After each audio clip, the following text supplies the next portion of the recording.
And welcome in, everybody, to a 10-year-old's take. I'm Brad Radisi. Sitting next to me is my co-host, Kevin.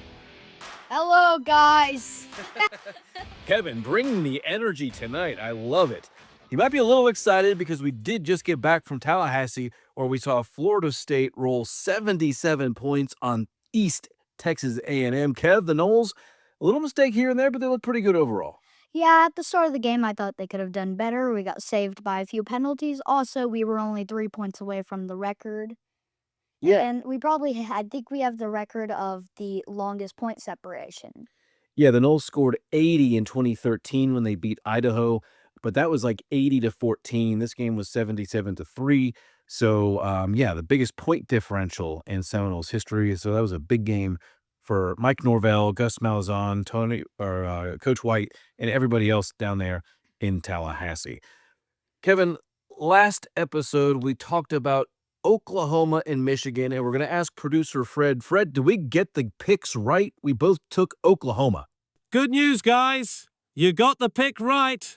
Tally ho! Fantastic. I knew we got it, right, Kev? Yeah. I thought Oklahoma was going to win because their defense and stuff, I guess. Yeah, we talked about that Oklahoma defense. Last year, it was their best defense since 2009. Kev, they held Michigan to 288 yards. That's not a lot. And we looked it up. That's kind of routine for Michigan. Yeah, Michigan only held 288 yards 9 times last year. That's not very good for them. It's not good at all. Scoring points is kind of a must if you want to win football games. So the offense is going to be a potential problem for Michigan moving forward. I saw a Justice Haynes clip where he got blown up by a missed block from a receiver or something, and he just walked off the field. He wasn't happy, likely regretting that he left Alabama. Now, John Mateer, though, for Oklahoma, Kev, this guy's a gunslinger, came from Washington State, a big win in the portal because he had a good game for Oklahoma. Yeah, he led Oklahoma very good in passing, but he was also really good in rushing. Yes, and that's, I don't know, a great sign for Oklahoma. Sure, they're passing it, and it's a pass-heavy offense this year, but let's watch Oklahoma, as they get into the SEC. They are going to have to establish a run game because in the SEC, we know if you want to win the SEC championship, you have to get there with a strong run game. So we'll see how all that goes. Also, we've talked about Florida State, who we featured in our first episode. Let's talk about Alabama. They won big, didn't they? 73-0. Yeah, so Kev, you can call your friends, tell your friends at school. They can cancel the Fire Kalen DeBoer rally at after-school karate. Right? Yeah, I guess so. Because he won. Kalen DeBoer, he's not a bad coach. It's also the players on that game. That's right. It's time now for the game of the week. Okay, Kev, let's talk about the game of the week. It's Georgia at Tennessee.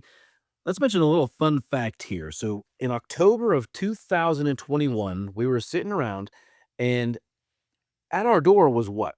It was a cat, and it was an orange and white cat, orange on the top, white on the bottom. But it was like, so it was on my mom's birthday. Yeah. And he just showed up at the front door, and his shade of orange was Tennessee. Yeah. And his white was Tennessee. And we got the idea because our cousin Logan, he is a Tennessee fan. So he goes for the Volts. Isn't the Volts? The Vols. Yeah. Vols.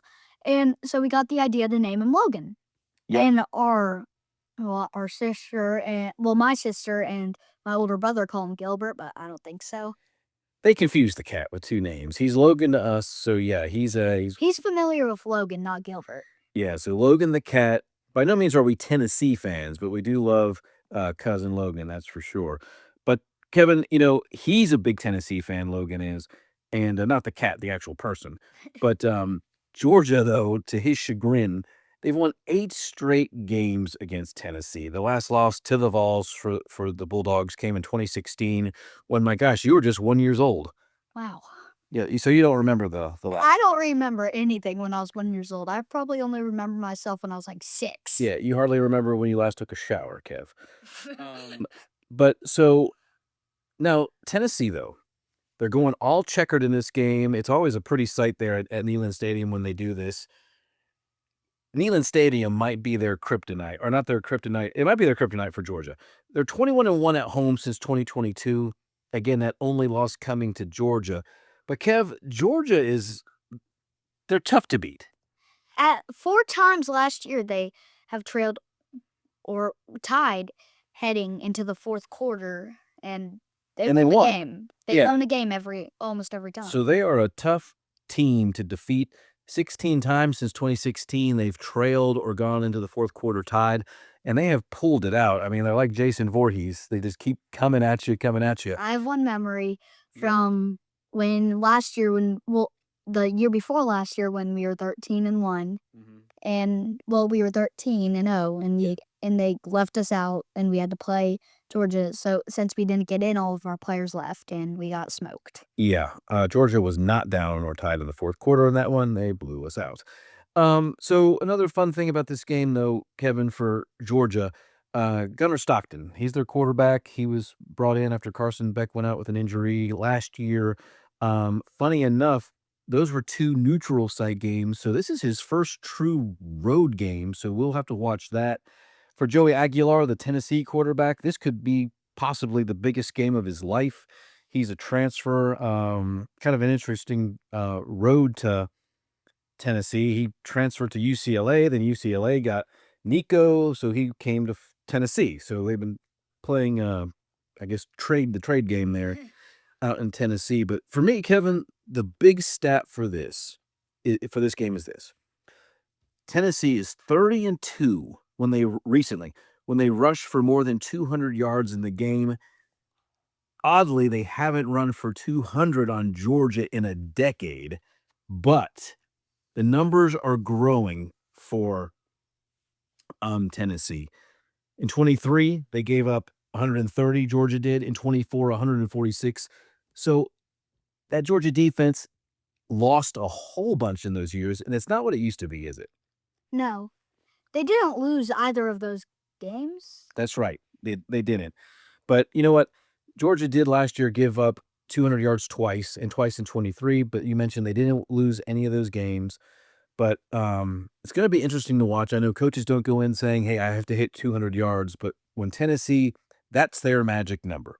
When they hit that mark, again, it's an incredible 30-2 record. So watch for Tennessee to try to establish that run. You know what's funny? I find funny? Yeah. On one of the stats, it said they haven't rushed for more than 200 yards against Georgia in a decade. They haven't beat Georgia in like 9 years. So that's crazy. It is crazy. Hey, I'm going to read a couple things here for you because there's a funny couple bits here in this Georgia-Tennessee series. And it comes from a guy you've never heard of him. His name's Larry Munson. He was a longtime Georgia announcer, right? Yeah. He has 2 famous calls. We're not going to play them. I'm just going to read them to you. This first one happened in 2001. Tennessee, they marched down, took the lead with 44 seconds left, and somehow David Green with Georgia led a clutch drive down. They win the game 26-24. And Larry Munson said this, Kevin, we just stepped on their face with a hobnail boot and broke their nose. We just crushed their face. That sounds like you when you beat me in Uno. Yeah, it does. But I can never beat you because you always cheat. That's funny, Kev. It's the truth. It's the truth. Another funny situation and a great call from Mr. Munson came in 1980. You remember Herschel Walker, right? No, I didn't think so. He had a huge touchdown run, just a big physical run that ran through a Tennessee player. Georgia won the game 16-15. And, Herschel Walker, Kevin, I'll have to show you some highlights, is legitimately one of the best running backs college-wise of all time. And Munson said this, he's running all over people. Oh, you Herschel Walker, my God almighty, he ran through 2 men. My God, a freshman. So it's like he's mad. Well, he's excited. And that's what this series is. It's a big, big game this weekend between Georgia and Tennessee. But Kevin, something is telling me Georgia on the road in Knoxville with a quarterback who, I don't know if he's been truly battle tested. I know he played in some big playoff games, but it's just different in Knoxville. It's like Ty Simpson with us. Yeah, I think Tennessee is going to get that rushing mark, and we'll look at that later and say that might be the linchpin. I am picking Tennessee. How about you? I'm picking Georgia. Going to Georgia. Yeah, I'm going Georgia. All right. Well, we'll see how that works out for you, Kevin. First time we've disagreed on the podcast, but maybe we'll have a friendly wager of some pizza or something on it. Okay? Yeah. All right. I do want to give a shout out. My Sanford Bulldogs, they head to Baylor this weekend. Sanford hasn't been able to put it all together yet this year, but I'm hoping that they can pull it together and they knock down the Baylor. No offense, Bears. but I think Baylor's winning. We're not picking that game, Kevin. I'm just giving my inspirational thoughts to Sanford maybe pulling off the upset. Yep. Any parting words, Kevin? And that's I don't know. Okay. You want to close out the show? Sure. Yeah.